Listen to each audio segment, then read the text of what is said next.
Hi everyone. Today we are going to talk about verbs. A verb is an action word and it is divided into two main categories. One is main verbs and auxiliary verbs. Main verbs express action. It is also called principal verbs. Auxiliary verbs help the main verb in a sentence. It is also called helping verbs. Main verbs are divided into two finite and non-finite verbs. Main verbs can be either finite or non-finite depending on how they function in a sentence. Finite verbs. These verbs change form based on the subject and tense. They show time and can stand alone in the sentence as the main verb. If they show time means present, past and future. For example, she writes letters every day. Here, writes is a finite verb because it shows present tense and agrees with the subject she. Look at the second example. They are playing in the park. Here, or is the finite verb are also helping verb showing present tense agreeing with the subject they. Next example, he went to the market yesterday.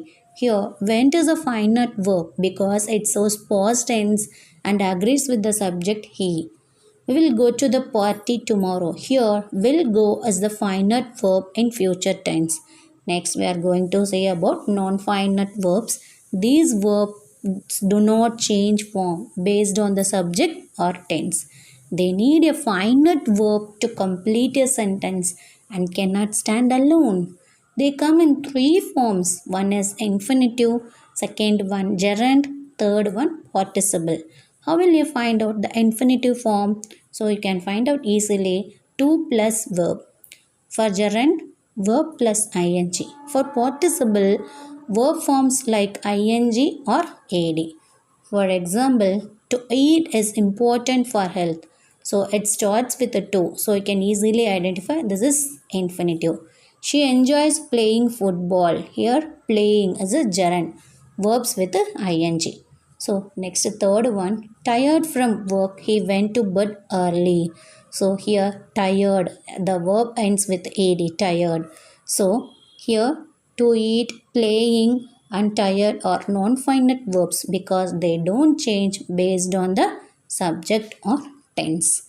Next we are going to look about auxiliary verbs, that is divided into two, primary auxiliaries and modal auxiliaries.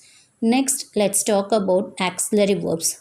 It is also called helping verbs. These verbs support the main verb in a sentence and are divided into two groups, that is primary auxiliary and modal auxiliary.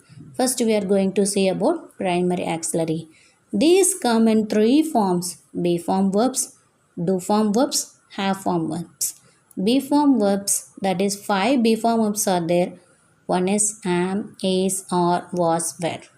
Used to form continuous tense in the passive voice. Next, do form verbs. Okay, do, does, did. Used for questions and negatives. Next, have form verbs. Have, has, had. Used to form perfect tense. Next, we are going to see about modal auxiliary verbs. These express ability, permission, possibility, and necessity. So, totally we have 13 models are there, 9 main modal auxiliaries, and remaining 4 are called semi-modal auxiliaries. Main modal auxiliaries are can, could, will, would, shall, should, may, might, must.